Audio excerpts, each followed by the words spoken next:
I accept, but this battle will be to the death.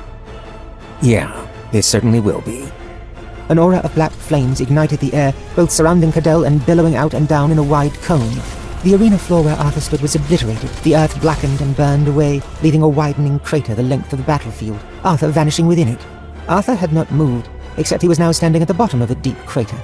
The soulfire aura around Cadell flared as he dove, expanding behind him like giant wings. Arthur shifted, his legs separating, his hands clenching into fists. Again the bright blade of ether shimmered into existence. The two vanished in a nebulous cloud of black-purple fire and lightning. Arthur reappeared first. His uniform had been ripped from his stomach up to his ribs. Soulfire danced along the wound, burning into him. I caught sight of Cadell on the other side of the arena, hovering 30 feet in the air. One hand was pressed to his neck, and blood was oozing from between his fingers. He grimaced with pain, but there was a vindictive gleam in his eyes.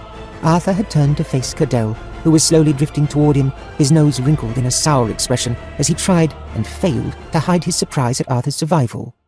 Arthur's form shimmered, a transformation akin to how the Asura were able to shift matter and take on pure mana-empowered forms.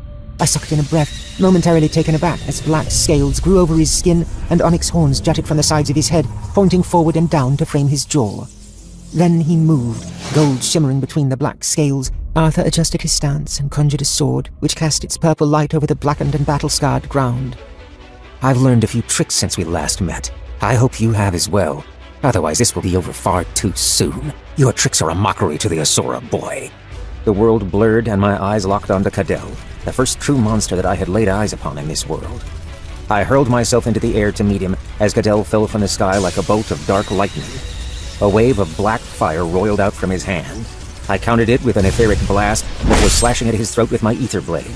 However, Cadell's body dissipated like smoke, vanishing into the flames still filling the sky. My arms blurred as I slashed around me, shredding the flames like silk curtains. But when Cadell reappeared, it was from behind me. His hand, wreathed in fiery claws, plunged into my side, through the armor and ether, and curled up into my ribs. Ignoring the pain, I reversed the ether blade and stabbed back and down, barely missing his chest as he flew away from me. I willed myself to follow, to fly, to simply ignore the restraints of this world as the Jinn manifestation had instructed, but gravity pulled me back down. With a roar of frustration, I flung the ether blade after him, which immediately began to dissolve after leaving my grip. I hit the ground with another weapon already conjured and threw myself after the side, swinging with abandon, carving through the cloud of soulfire. But my weapon never found purchase, and again Cadell coalesced from the blaze to strike, this time raking fiery claws across my arm, nearly severing it at the elbow.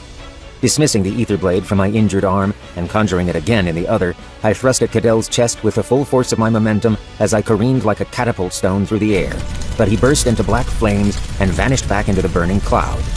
I landed in the midst of the ruined arena floor 50 feet away, cursing loudly. Cadell's form warped in my vision, the after-images of how he had looked before he massacred the people in the castle, before he killed Boone, before he killed Sylvia, all overlapping. He was responsible for so many deaths, including what was supposed to be mine had Sylvia not sacrificed herself for me.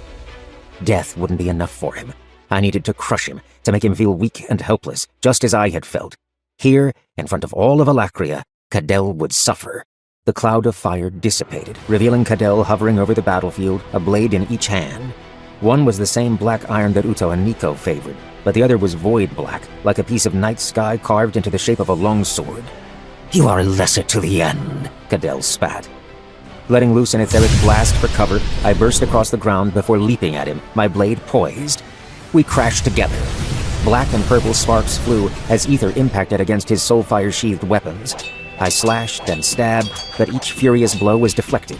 A dozen new wounds opened up across my body, but they hardly mattered. Then I was hurtling away in the air. The tip of the void black weapon was embedded in my chest, and it was growing, carrying me along with it. 10 feet, 20, 50, 100, until I slammed high against one of the huge shield walls that protected the crowd of onlookers. But the lance continued to expand, growing through me, pressing into the shield so hard that it began to quiver. My armor was peeled away as the lance grew wider, ripping a hole in my chest.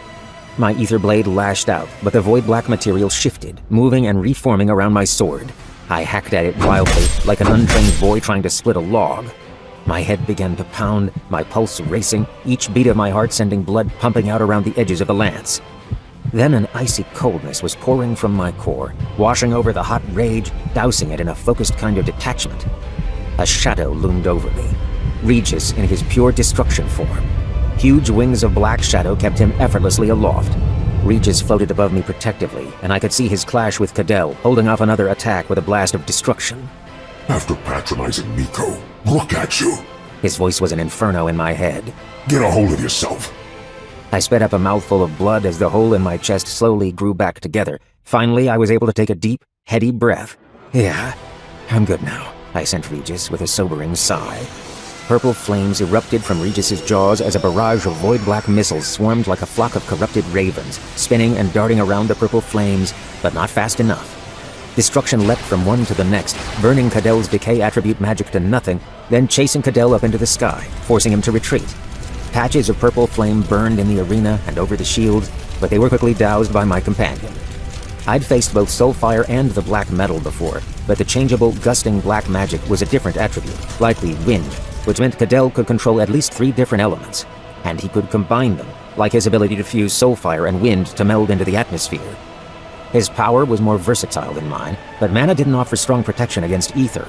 All it would take was a single decisive blow to defeat Cadell, just as I had Nico. The sky above grew dark.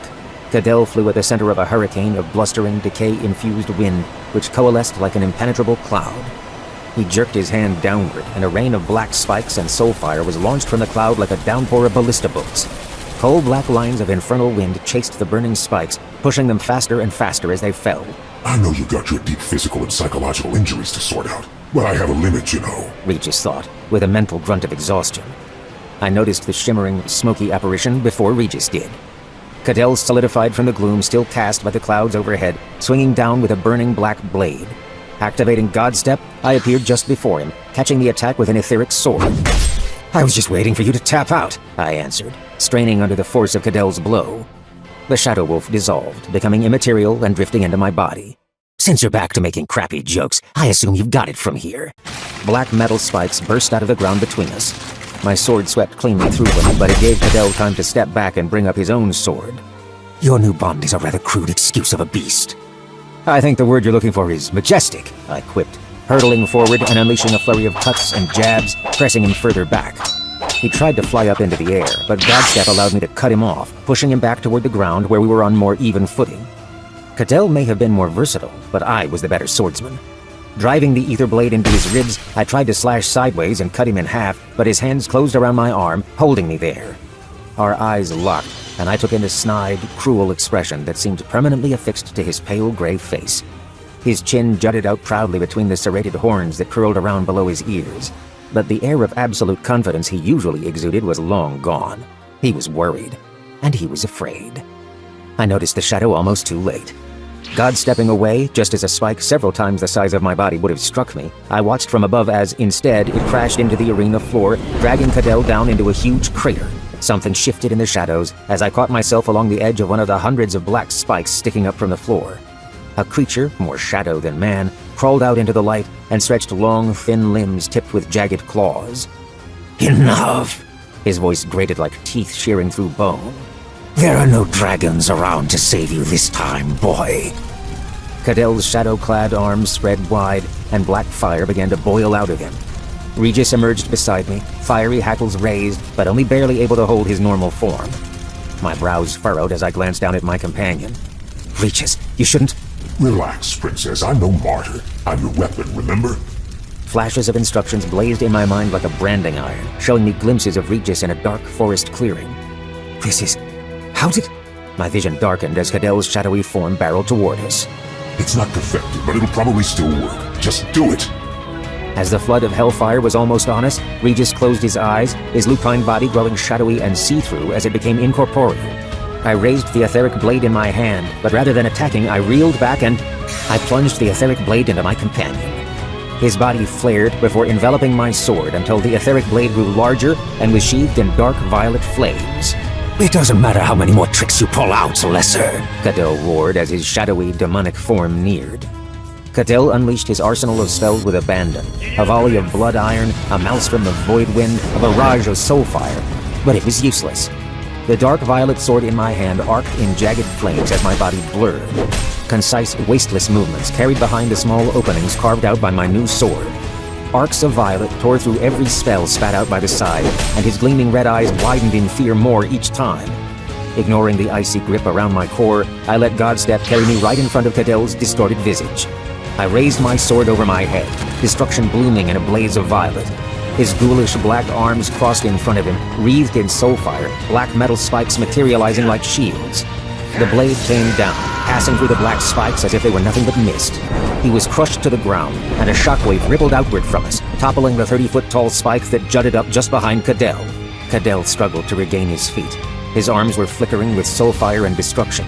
He flailed desperately, like he could shake the purple flames away. Turning away, he stared up at the high box, perhaps hoping the other sides, or even the Sovereign, would appear to save him. As I looked down on him, I felt only the cold acceptance of justice finally fulfilled. This is for Sylvia. The violet flames flickering jerkily around the ether blade grew even more agitated as I thrust forward. It plunged through his chest and burst out of his back. Destruction leapt across him, devouring Cadell from the chest outward. There was no blood, no gore of internal organs spilling out, just the cleansing flames of destruction wiping him away as if he had never existed. "Sorry it took so long," I said, watching in my mind's eye as Sylvia's draconic eyes shined with tears as a portal drew me in, her last words echoing in my mind. "Thank you, my child."